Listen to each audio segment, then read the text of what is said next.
Good evening, ladies and gentlemen, and welcome to television's most contagious new program, The Germ Show. I'm Gary, your healthy host, at least for now. Tonight, we have two very special guests from the world of disease, bacterium and virus. Please give a nice warm welcome to my first guest, Bacterium. Thank you, Gary. It's a kind of pleasure to be here. Okay, let's start with the basics. How many bacteria there are altogether? Oh, more than you and the rest of your species could ever count. There might be 100 million bacteria living in a single grain of sand. Oh, cool. Talk about the overcrowded living quarters. Well, it isn't so bad, Gary, because we're quite tiny. Humans weren't able to see us until the microscope was invented. So, it's difficult to believe that something so minuscule could cause so much disease. How do you make someone sick? The trick is to multiply quickly.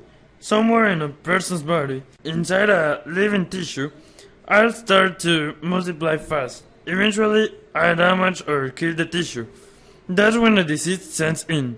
Some bacteria do more than multiply, they produce toxins or poisons, and those toxins cause the symptoms of illness. Okay, thank you, Bacterium. Now it's time to bring our next guest. Please help me welcome virulence itself. Virus. Tell me, how do you behave pretty much like bacteria? Not at all. Although, we do have some things in common. For instance, we're each a type of germ, or, as scientists like to say, microorganism. Also, bacterium and I can both cause infectious diseases.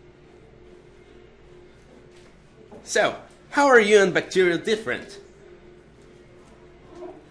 For one thing, I'm a lot smaller than bacterium. Viruses are the smallest known disease-causing microorganism. And, do you multiply like bacterium? Yes, but I like to think I'm more clever about it. At first, I appear to be a lifeless particle inside a cell, which helps me escape detection by the body's immune system.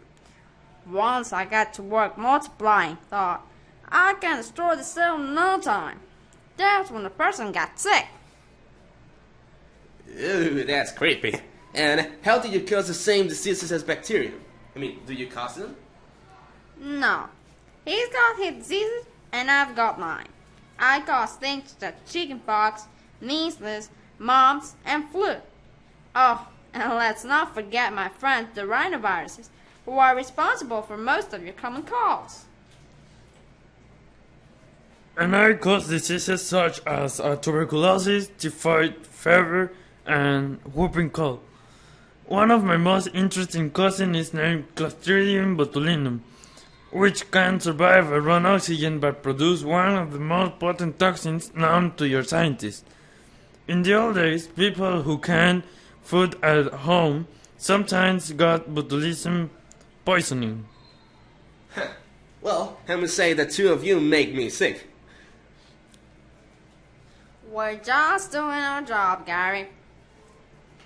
Which reminds me, how's work these days?